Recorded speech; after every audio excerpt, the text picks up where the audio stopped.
Hola, buenas tardes. Buenas tardes a los compañeros del Ateneo, compañeros y compañeras, a un compañero de gestión cultural que hay por aquí y a todos ciudadanos en general. Esta charla la organiza el Ateneo Republicano pensando que la cultura es un valor estratégico para la democracia republicana. Desde el Ateneo, desde este pensamiento, reivindicamos 4 conceptos que os voy a decir. La participación cultural, que sea considerada como un derecho que debe tener su desarrollo legislativo y un derecho que está afectado pues, por los valores de igualdad, por la justicia social, por la diversidad, etc. La relación también reivindicamos un modelo cultural en el que las relaciones entre la comunidad, las organizaciones y la administración tengan como finalidad el bien común y la sostenibilidad del planeta, que además deben de estar organizadas en políticas públicas que vayan de abajo arriba y a su vez atravesadas por los valores democráticos, que desarrollarán a su vez acciones, o sea, redes de acción y procesos de transformación. También queremos reivindicar en este modelo cultural que el desarrollo cultural comunitario en un barrio, en un municipio y en un país van a crear procesos creativos transformadores de la cotidianidad de cada uno de nosotros, con valores de integración territorial, multiculturalidad, tolerancia, paz, involucrando no solamente a las comunidades de ciudadanos, sino también a los creadores y productores de cultura y sobre todo que sea la administración la que facilite los recursos y los equipamientos a estos procesos y estos proyectos. Y sobre todo pues, que el lenguaje expresivo, tanto de la imagen, de lo teatral, de la palabra, etcétera, esté al servicio de los valores democráticos. Pero bueno, como quien mejor va a desarrollar esto es a los ponentes a los que hemos invitado, os paso a presentar a estos 3 compañeros. Saúl Esclarín, que es gestor cultural, es un técnico cultural de la comarca de la Ribera Baja y es presidente de Procura, que es la Asociación de Profesionales de la Cultura en Aragón. Diego Garulo, que es también gestor cultural y es coordinador de la programación y el espacio de la Linera por parte del Ayuntamiento, por parte municipal. Y Virginia Martínez, que es miembro del colectivo Llámalo H y también es coordinadora del proyecto del Teatro Comunitario del Gancho. También está con nosotros, pero vendrá al final, la actuación de una muestra del Teatro Comunitario El Gancho. Luego los veremos en escena. Y ya, Saúl, si quieres empezar. También os voy a, perdonar, este inciso. Vamos a repartir por ahí unas fichas, quien quiera las pide, para, como no vamos a tener tiempo de hacer las preguntas en viva voz, pues las escribís quien quiera hacerlas para los ponentes e intentaremos recogerlas, o alguna reflexión, intentaremos recogerlas, agruparlas y contestarlas cuando termine la charla. Entonces las recogeríamos al final de la charla cuando terminase Virginia y antes de que empezase el teatro comunitario.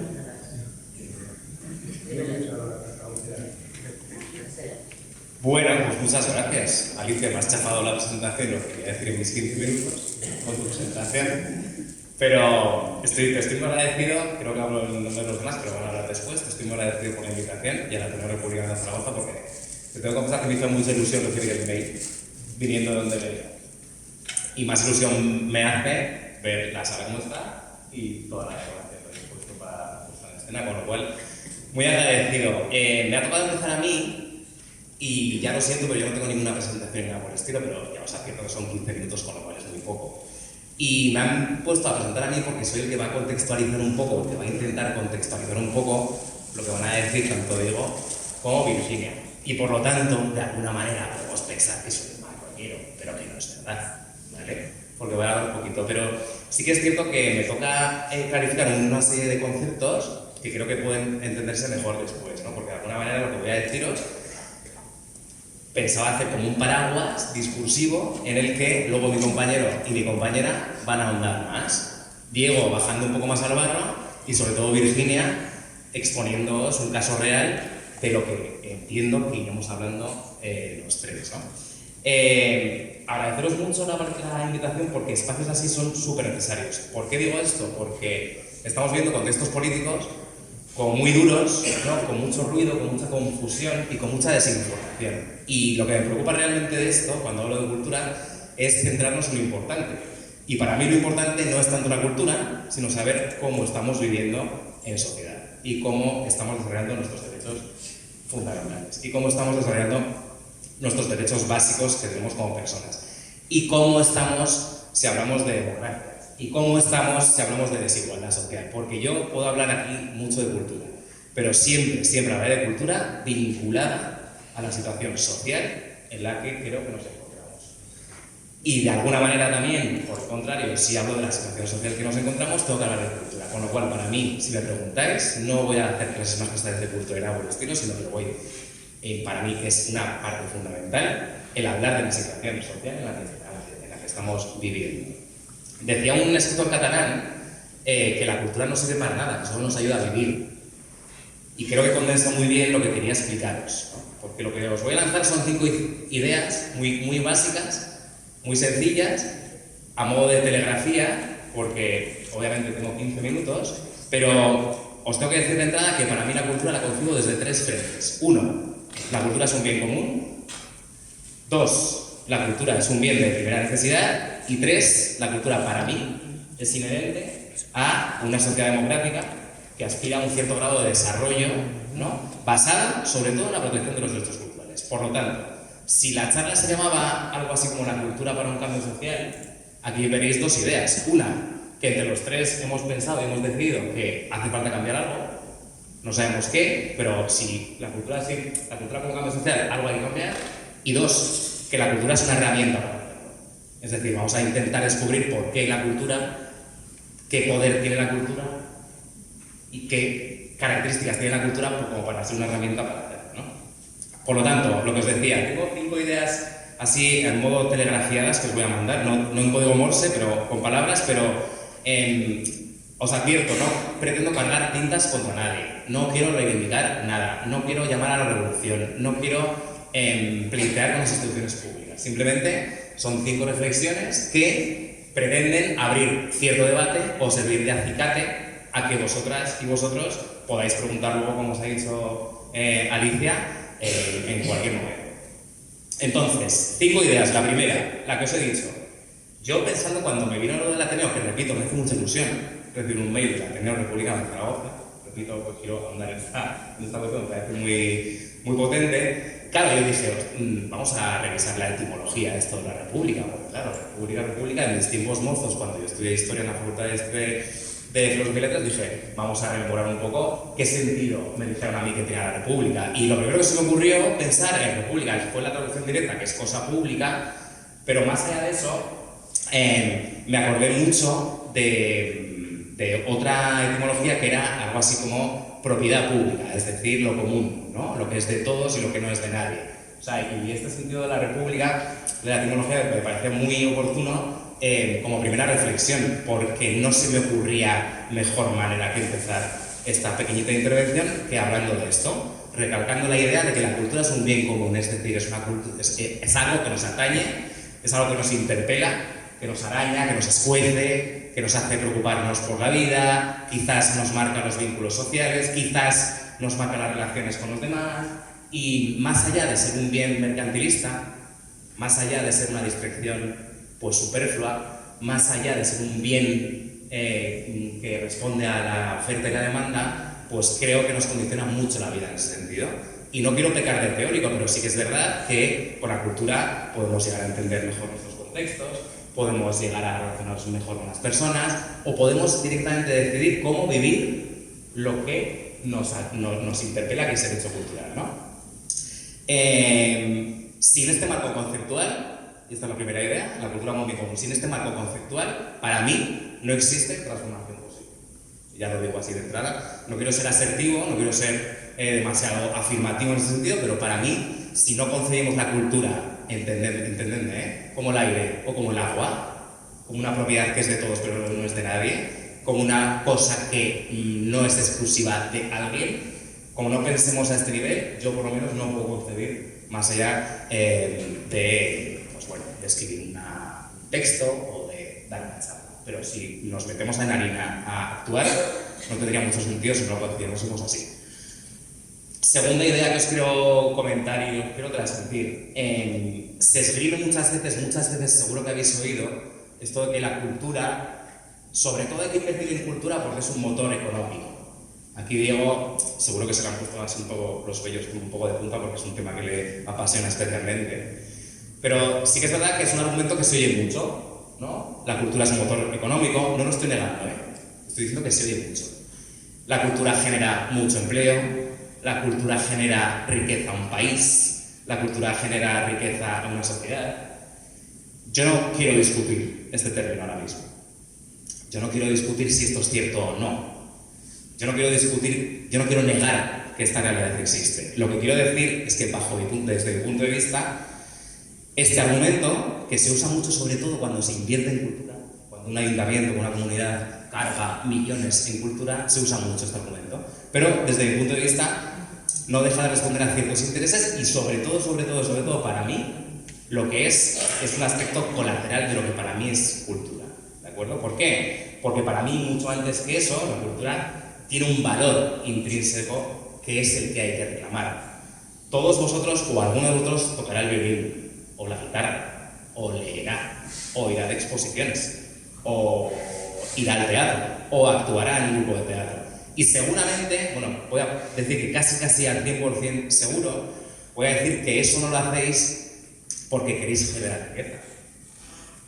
Eso lo haréis por otras cosas, pero por generar riqueza no lo haréis, aunque lo hagáis, ¿vale? Es decir, si tú vais al teatro, no vais con la predisposición de generar riqueza a la comunidad autónoma. Iréis porque os apasiona el teatro.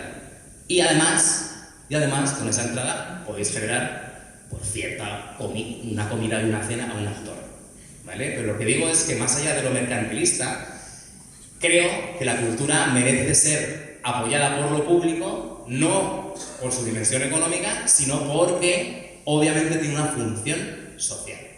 Y esta es la segunda idea que os quería transmitir, la función social de la cultura. Porque en la medida que nos ayuda a mejorar la calidad de vida, nuestra calidad de vida, en la medida que nos realiza personalmente hacer algo, estar en un grupo de teatro de gancho, estar en un grupo de música, tocar porque nos apetece, o hacer macramé con mis amigas,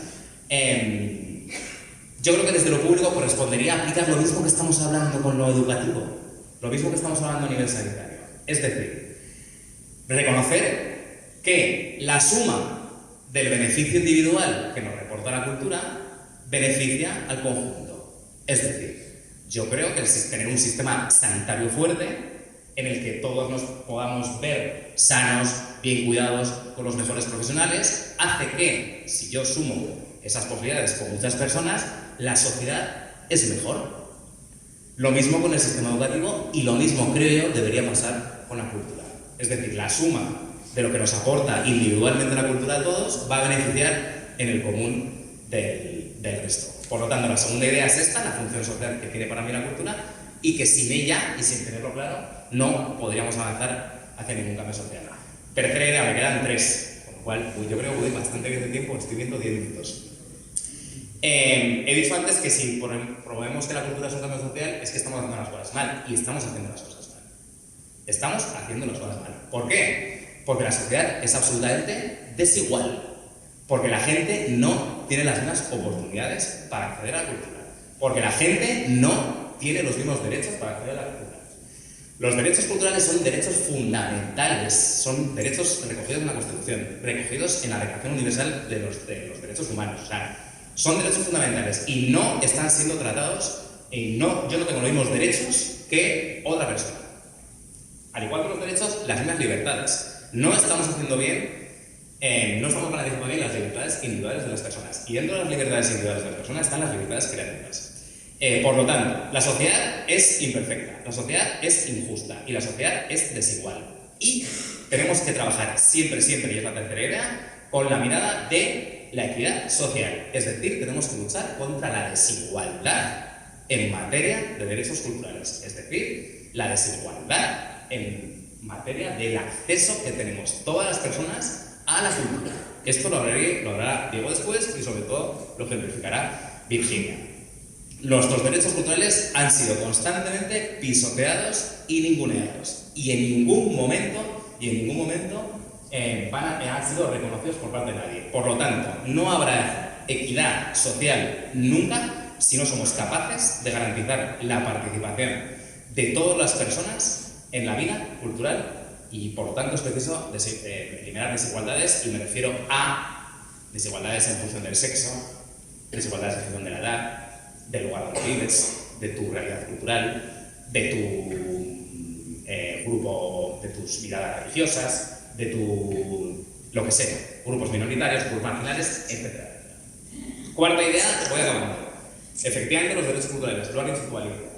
Necesitamos una ley de derechos culturales, sí o sí. Hablará Diego más, pero derechos culturales, cuando hablo de derechos culturales me refiero al acceso al hecho cultural, a participar en esas decisiones que se toman en el ámbito cultural o a participar en colectivos que hacen cosas culturales, y hablo de creación, en la que el derecho lo tenemos a crear lo que nos dé la gana, en cualquier circunstancia, con quien nos dé la gana y en cualquier ámbito que nos dé la gana. Esos tres derechos son los que creo que deben normativizarse, creo que deben concretarse con una legislación específica. Y creo que además debería ser un marco válido para todos aquellos ámbitos donde se desarrolle lo cultural. Me refiero a teatros, me refiero a museos, me refiero a auditorios, me refiero a centros de historias, me refiero a cualquier ámbito. Si tenemos una legislación que garantice esos derechos culturales, estaremos hablando que todos los ámbitos donde se desarrolla esa cultura tendrán en cuenta estos derechos que para mí, repito, son básicos.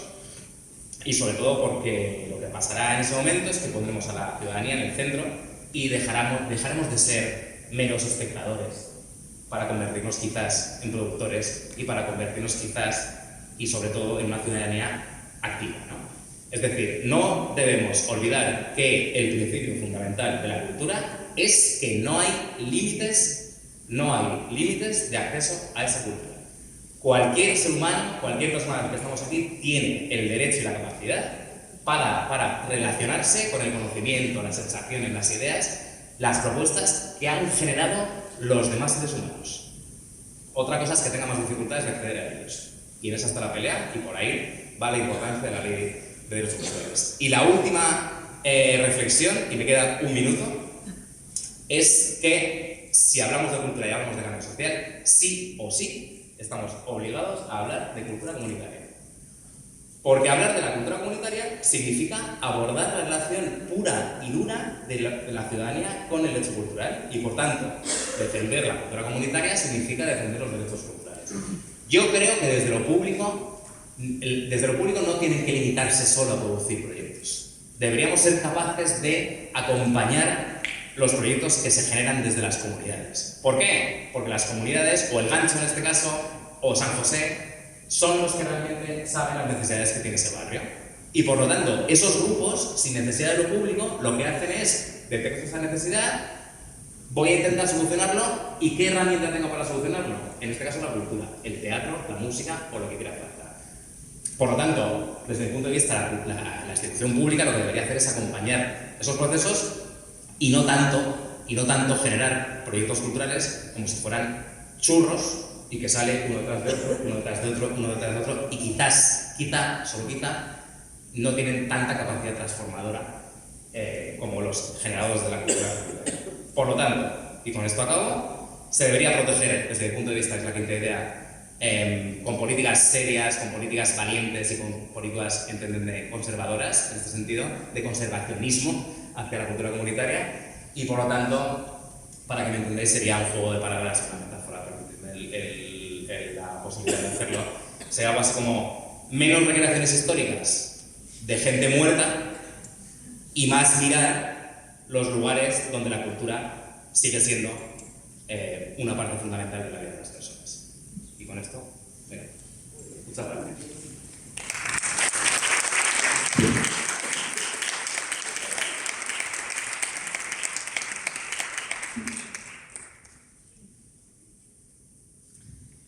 Vale, pues es mi turno. Vamos a ver cómo me apaño con micrófono, pasar diapositivas y papel. Bueno, ¿bien? ¿Bien? Sí, este es el mío. Vale, bueno, pues irme al agradecimiento, y como lo ha dicho repetidas veces Saúl, el agradecimiento al Ateneo Republicano y a Alicia por invitarnos hoy. Bueno, yo por mi parte, pues como comparto plenamente el planteamiento que acaba de hacer Saúl, el que nos acaba de trasladar una serie de ideas, derecho de acceso a la cultura, participación, equidad, no me voy a extender en eso y estoy de acuerdo que me parecen unas condiciones mínimas para esa consecución de un cambio social, ¿no? Pero una cosa que vemos desde la gestión cultural es que muchas veces eso suena a chino, ¿no? O sea que no sabemos bien si todo eso está presente o no en lo institucional, y hasta podemos pensar si hay una oferta variadísima y amplísima cultural. Todo eso no está cubierto realmente. O sea, entonces, una preocupación que creo que debemos tener desde la gestión cultural es el hecho de que, mientras que en otros ámbitos, como los que mencionaba Saúl, de educación o sanidad, sabemos perfectamente qué consecuencias y qué supone que se abra, por ejemplo, un centro público o un centro privado, en cultura este criterio habitualmente no lo tenemos. Cuando vemos un proyecto cultural nuevo, no nos planteamos si ese proyecto está atendiendo a unas u otras lógicas, a unas u otras formas de entender la cultura, y además con una problemática añadida, y es que todos los proyectos, todos los espacios culturales de nueva creación, todos son atractivos. Es algo que está en la naturaleza de los proyectos culturales, que son sexys. Si vemos que crean un nuevo festival, un nuevo centro, todo suena bien, ¿no? Entonces, por eso a mí me apetecía, más que traer ideas, un poco centrarme en esa realidad, y lo que os voy a proponer es un juego muy sencillo, no tenéis que bailar ni levantaros ni nada, en el que os voy a pedir que empecéis pensando en una institución cultural, la que se os ocurra. Cuanto más grande mejor. Vale un equipamiento, vale un festival, vale un ciclo. Lo mismo me sirve el Museo del Prado que el Liceo o el Teatro Principal, el Centro de Historias, o si es un festival primavera, el Sonar, el que os venga a la cabeza, ¿vale? Pero no hace falta que lo digáis, guardadlo en vuestra cabeza porque ahora os diré lo que vamos a hacer, ¿vale? Como decía Saúl, vamos a partir de algo tan básico como este artículo, el artículo 44.1 de la Constitución, que dice literalmente que los poderes públicos promoverán y tutelarán el acceso a la cultura a las que todos tienen derecho. Esto va en la línea de lo que nos acaba de decir Saúl, ¿no? Promover, acceso, cultura, todos derecho, ¿vale? Y la pregunta que surge de este artículo, también le he respondido en parte Saúl, es ¿qué contempla ese derecho? Entonces contempla tres patas. Hay investigaciones al respecto, poniéndolo en relación con otros artículos constitucionales. Hay una parte de prestación contemplativa, que es el derecho a consumir cultura, los bienes culturales que alguien produce, el patrimonio. Hay una segunda pata, que es de libertad de creación, como decía Saúl, la posibilidad de producir, crear, y no olvidemos que pone todos, es decir, cualquiera tiene que tener ese derecho a producir o crear. Y una tercera, de participación, de poder intervenir en la toma de decisiones en torno a la cultura, ¿vale? Entonces, con eso llegamos a la conclusión de que tenemos tres dimensiones, ¿vale? Consumir, producir y decidir, validar. En función de estas tres dimensiones, yo lo que os voy a proponer es lo siguiente. Os voy a preguntar, os voy a decir unos grupos de población y os voy a preguntar si en ese espacio institucional que habéis pensado, ese grupo de población puede consumir cultura, puede producir cultura y puede decidir cultura, ¿vale? Cuando yo lance la pregunta, lo que os pido es que respondáis sí o no No tengáis miedo y decidlo en voz alta, no hay respuesta incorrecta. No, luego nos vamos a preguntar qué espacio habéis pensado, así que si os equivocáis no es un problema. ¿Vale? Y lo que querría es que escuchéis qué sonido común se escucha. ¿Vale? ¿Qué escuchamos en general en cada respuesta? ¿Vale? Entonces empiezo. En ese espacio, en esa institución cultural en la que habéis pensado, las mujeres inmigrantes subsaharianas en situaciones cercanas a la pobreza ¿pueden consumir cultura? No. ¿Pueden producir cultura? No. ¿Pueden decidir sobre cultura? No. Vale. Voy a un segundo grupo. En ese espacio en el que estáis pensando, artistas independientes. ¿Los artistas independientes pueden consumir cultura? Sí.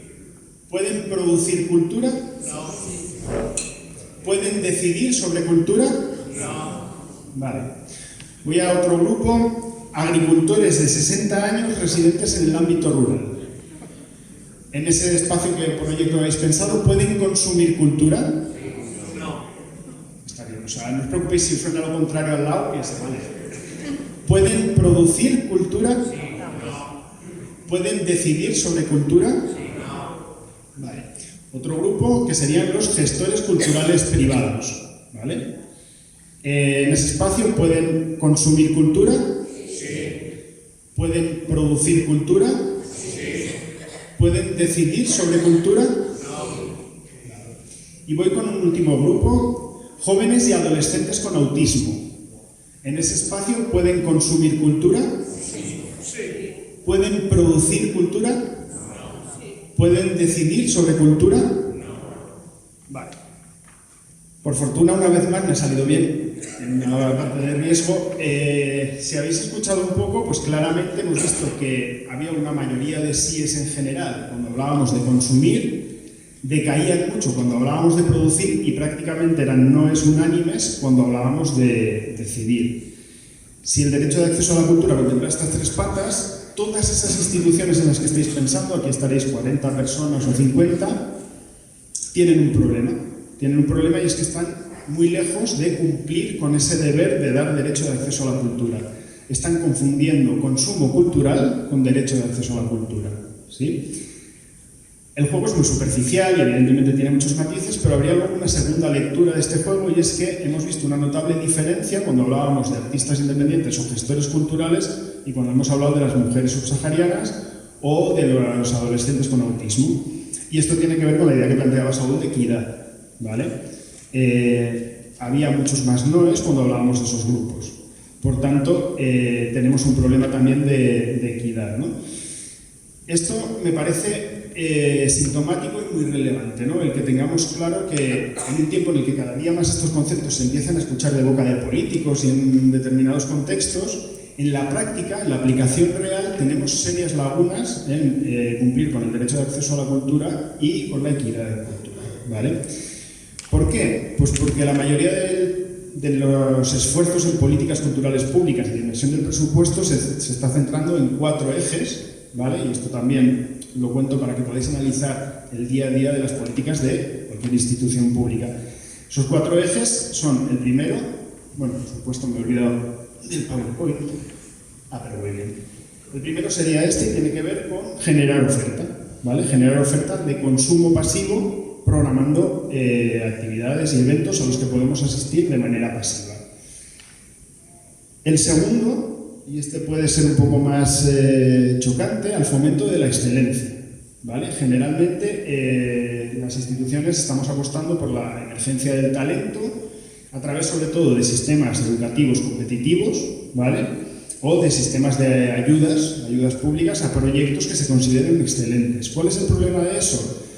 Que la excelencia nos saca a la gente que no somos excelentes. Es decir, quien no tiene grandes habilidades pronto queda fuera, generalmente, del sistema público de disfrute de esa creación, de ese tocar un instrumento o de ese actuar o de ese gozar, disfrutar de la cultura. La tercera, el fomento de las industrias culturales y creativas. Efectivamente, cuando hablamos de estas cosas me sale un sarpullido, pero como tenemos 15 minutos, no voy a entrar especialmente en qué medida considero, y lo dejo en un solo titular, que no existe la industria cultural, que no tenemos industria cultural, no hay un tejido real y que para que en todo caso exista en un futuro, todo eso pasará porque la ciudadanía disfrute de su derecho de acceso y por tanto haya un consumo. Solo os daré una pincelada. En España nos gastamos 60 euros al año, cada uno, en literatura y prensa. Y 36 euros en espectáculos, incluyendo el cine. Es muy difícil levantar así una industria, un sector, un mercado, ¿vale? Eso yo creo que da un diagnóstico y hay más datos que ponen muy en tela de juicio si realmente la industria creativa y la cultura como mercado es tan potente como parece. Y la última pata en la que nos gastamos las perras públicas es en la creación en la competición con otras ciudades, en la creación de marca de ciudad, en conseguir un marchamo de cultural, creativa, ciudad dinámica, destinado básicamente a intentar generar recursos a través del turismo o bien la obtención de patrocinios o de que financieras vinculadas a la cultura pues aterricen en nuestra ciudad y nos construyan un edificio cultural, ¿vale? No digo, y Saúl también apuntaba en esa línea, que no haya que invertir en esto. Digo que hay un desequilibrio salvaje y ahí os invitaría también a que hagáis un recorrido mental por la acción pública de una institución cualquiera o por su presupuesto y descubriréis que prácticamente el 90% de ese presupuesto público se está destinando a estas 4 líneas de trabajo y que no llegará a un 10% el que se esté destinando a esas otras 2/3 partes que componen ese derecho de acceso a la cultura, a que cualquiera produzca y a que cualquiera decida en cultura, ¿vale?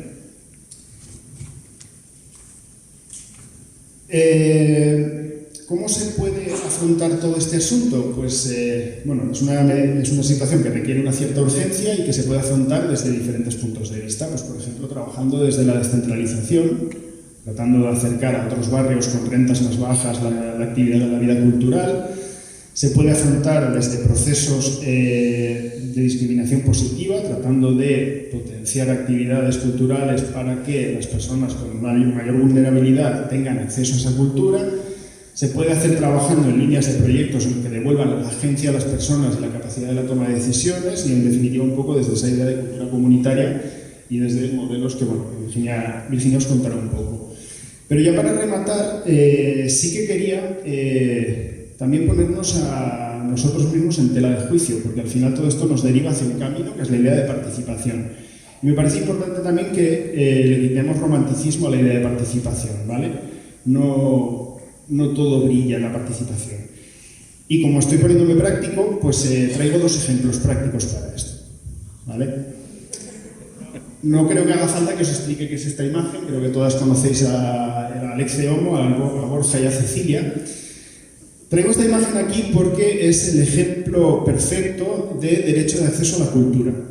Cecilia consumió cultura, decidió sobre cultura y produjo cultura, ¿no? Cumple las 3. O sea, sería un caso ejemplar. ¿Por qué traigo esto? Porque cuando hablamos de participación estamos tendiendo a la generalización y no tiene ningún sentido. No podemos pensar en los mismos términos el Ministerio de Cultura, el Museo del Prado, el espacio de proximidad de nuestro barrio o un taller de teatro, ¿sí?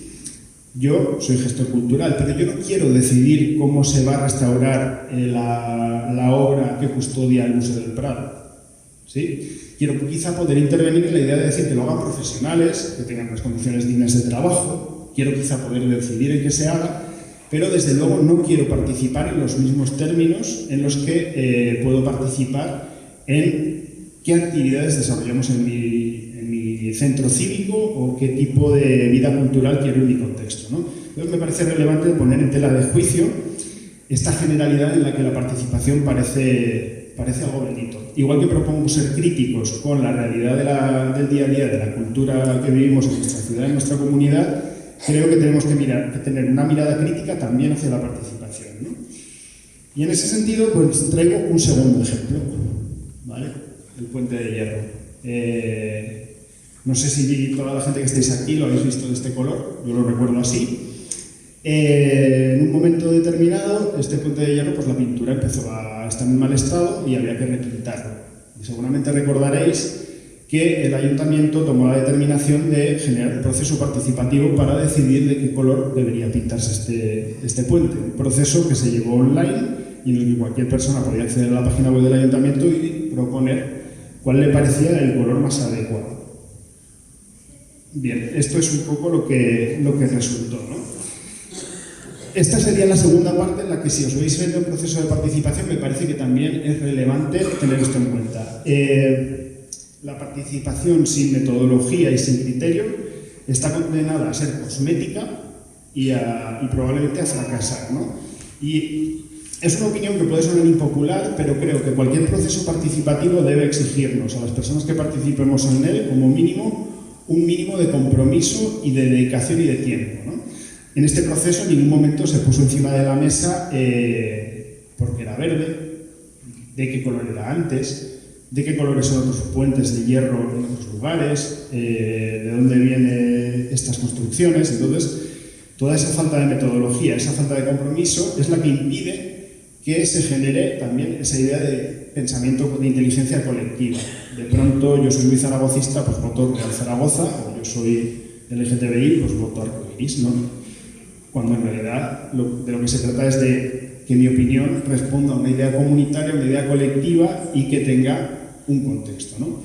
Entonces, bueno, son simplemente estas dos pinceladitas también para que no solo pensemos de manera crítica la cultura que tenemos, sino también la que podemos tener, ¿no? Y a partir de ahí, pues sería resumir eso, ¿no? O sea, que el derecho de acceso a la cultura y la equidad son los grandes olvidados de la gestión cultural pública actualmente, que necesitamos urgentemente avanzar a esa cultura más abierta, más inclusiva y más accesible, y sobre todo que tenemos que mirar con ojo crítico todo lo que salga en la sección de cultura del Heraldo. Es fundamental para que podamos dar un paso más allá.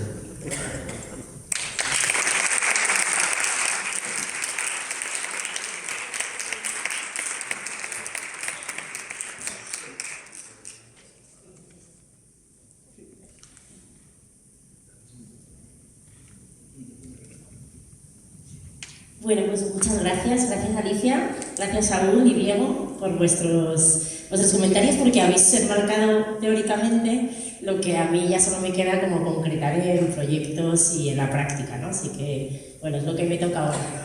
Y traigo una doble representación. Me voy representando a dos proyectos que intentan, o por lo menos trabajan en este ámbito de la cultura comunitaria y del cambio social, ¿no?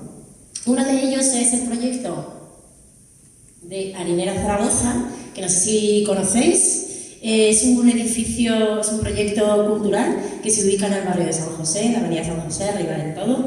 Un espacio creativo dedicado a la cultura comunitaria, entendida como lo que estaba nombrando Saúl y Diego, como aquella que promueve o garantiza el derecho de cualquier persona no solo al consumo cultural, sino también a la producción o a la toma de decisiones. Así que se enmarca en este ámbito.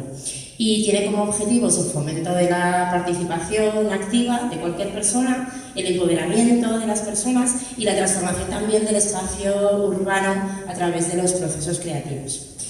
Es un equipamiento que nació a través de un proceso participativo. Aquí vemos alguna imagen de ese momento, de ese proceso, y que nace también de un reclamo vecinal muy importante. La Asociación de Vecinos del Barrio de San José quería recuperar este espacio que pertenecía a su pasado industrial y quería darle un uso creativo. Se hizo un proceso participativo y de ahí nació Harinera Zaragoza. Es un equipamiento, bueno, aquí es una foto de la inauguración. Es un proceso, es un equipamiento de ciudad, aunque tiene fuertes relaciones con el barrio de San José. Y en sus características, su característica más importante es un modelo, o más peculiar, es un modelo de gestión. Es una gestión tripartita. Es un caso bastante poco común de gestión público-privada. Se gestiona a través de una asamblea, es decir, se decide lo que ocurre ahí y cómo pasa lo que pasa, a través de una asamblea quincenal en la que participan 3 agentes distintos. Por una parte, el Ayuntamiento de Zaragoza, a través de la Sociedad Municipal Zaragoza Cultural y a través de Diego, que es el coordinador. Participa también el tejido vecinal, representado por la Asociación de Vecinos del barrio de San José, y participamos también un colectivo que nos llamamos el colectivo llamado H, que es el que ahora mismo represento, que somos vecinos y artistas que de forma voluntaria participamos en la gestión de este espacio. ¿Sí? Este tipo de modelo pues garantiza que cualquier persona, un poco lo que veníamos diciendo hasta ahora, cualquier persona que quiera participar, ya sea vecino, artista del barrio de San José o de cualquier otro barrio, pueda intervenir y decidir activamente qué es lo que ocurre en este espacio. Se organiza además a través de la asamblea, a través de comisiones de trabajo. Existe una comisión de imagen y comunicación, una comisión de enlace vecinal, una comisión de programación y otra comisión de cuidados. No me dejo ninguna. Y proyecto, exacto. Y también tenemos unos proyectos residentes. Existen algunos proyectos que son agentes, empresas, colectivos del ámbito cultural que concursan para tener un espacio privado, una oficina o un lugar para desarrollar su proyecto para 1 o 2 años. Y en contraprestación, un poco se comprometen a participar en el quehacer de Harinera Zaragoza y participar en las comisiones y en la asamblea. Y esos serían los proyectos residentes. Bueno, el colectivo llamado H es un colectivo diverso y muy amplio y que va cambiando rápidamente también, o sea que tiene un proceso de cambio rápido y seguramente ahí también está una de sus fortalezas, ¿no? Aquí hay algunas de las fotos de actividades que hemos desarrollado que, como veis, tienen que ver con muchas disciplinas y afectan a muchas personas, o sea que tienen diferentes públicos. Aquí tenemos una foto de un taller de danza inclusiva en el que participaban los colectivos Andardenones y Pares Sueltas. Aquí tenemos una foto de un pasacalles para el carnaval que hace el Teatro Comunitario de San José. Aquí teníamos un proyecto, una instalación teatral que hizo Maquinaria y también otra foto de Teatro Comunitario de San José. Y bueno, aquí están las redes por si queréis saber un poquito más, si queréis contactarnos y ya sabéis que está abierto, que está disponible para que vengáis a participar en él. Y este sería uno de esos proyectos, y ahora me cambio la camiseta y vamos a por el otro, que es Teatro Comunitario del Gancho, que aquí tenemos a algunos de los participantes. Teatro Comunitario del Gancho y los 3 grupos de teatro comunitario que ahora existen en la ciudad, no es el único. Además de que funciona en el barrio de San Pablo, está funcionando otro en el barrio de San José y otro en un pueblecito muy pequeño de las 5 villas que se llama El Frago, así que hay 3 grupos en la provincia de Zaragoza. Parten de los mismos fundamentos teóricos. El primero, que el arte es un potente transformador personal y social, y que cualquier persona es creativa y que solamente necesitamos los marcos o necesitamos que se generen las cuestiones, los marcos para que esa creatividad se desarrolle. Pretendemos que el arte no esté escindido de la vida de las personas, que no sea como algo que ocurre más allá de la vida social de los barrios o de los pueblos, de las comunidades, sino que esté en continua relación. Luego os explicaré cómo lo hacemos desde el Teatro Comunitario del Gancho. Y que sea un ejercicio de este derecho, ¿no?, que decíamos, de acceso a la cultura, que no dejemos que solamente los artistas tengan ese derecho, sino que lo asumamos como lo que es, como un derecho, y le proponemos a la comunidad que lo asuma y no lo deleguen los artistas. El proyecto tiene varios ejes. Es un espacio de formación.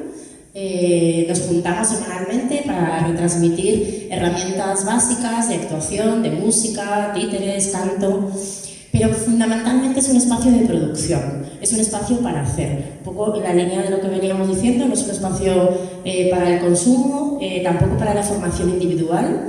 Sí que creemos que tenemos o que mejoramos nuestras capacidades artísticas participando en el grupo, pero no es el objetivo fundamental ser mejores actores, sino tener herramientas básicas para poder juntos con otros y de forma colectiva realizar un hecho cultural. Y por ahí la importancia de que es un espacio de producción cultural, de hacer espectáculos, para hacer eventos, para grabar un disco. Eso es lo que proponemos desde Teatro Comunitario del Gancho.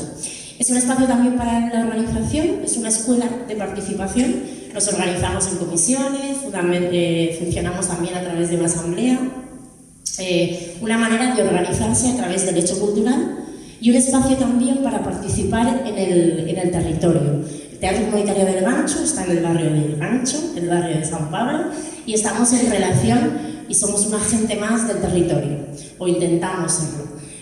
Participamos en el Consejo de Salud, por ejemplo, o estamos en la comisión de las fiestas del Gancho, estamos en relación con otros agentes pues de salud, de educación, nos dejamos llevar y nos dejamos implicar en las propuestas que nos hacen otros de pues, el Colegio Santo Domingo, o el Centro de Salud, o la Asociación de Vecinos Ganuza Casco Viejo, etc.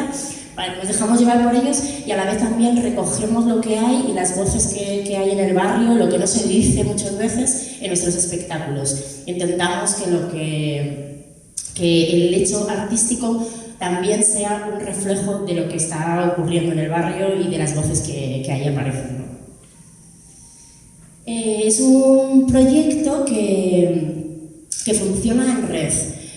Como os decía, no es el único que existe en Zaragoza, sino que hay dos más y también existen otros grupos a nivel nacional.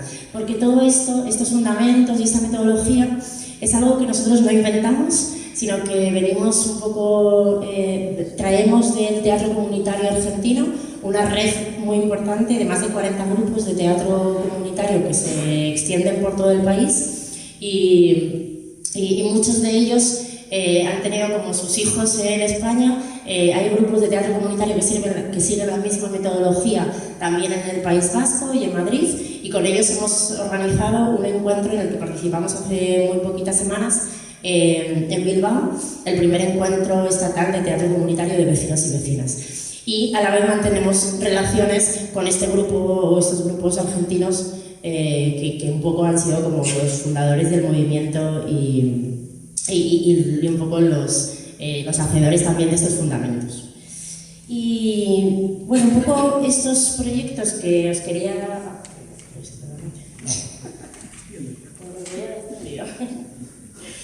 Bueno, un poco os muestro alguna fotito más.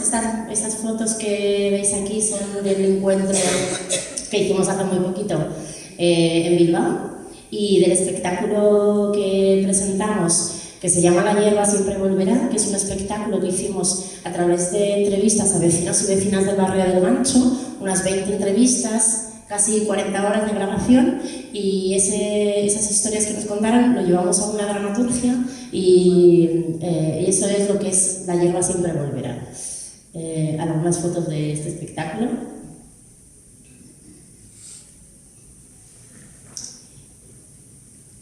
Y bueno, que son proyectos, creo que pueden un poco ejemplificar lo que estaba diciendo Saúl y lo que estaba diciendo Diego, que promueven un cambio social, que activan desde lo local, que mejoran nuestros barrios, la calidad de vida también que vivimos, procuramos un mejor vivir, no un sobrevivir solamente, que empoderan también a nivel individual, pero no solo a nivel individual, sino también a nivel colectivo, ¿no? Juntos podemos. Y creo que de ahí la fuerza, ¿no? No se trata de elección, no de una posibilidad individual de hacer, sino de ser muy fuerte junto con otro, no solamente uno. Que son una escuela también para la participación, para la autogestión, más allá de las políticas públicas, que permiten la autoorganización, que integran la diversidad. Somos muchos y diversos en el grupo de teatro comunitario, somos alrededor de 40 más o menos, no sé exactamente, con historias y vidas muy diferentes, y creo que en ese encontrarse con el otro aparecen también muchos procesos de transformación.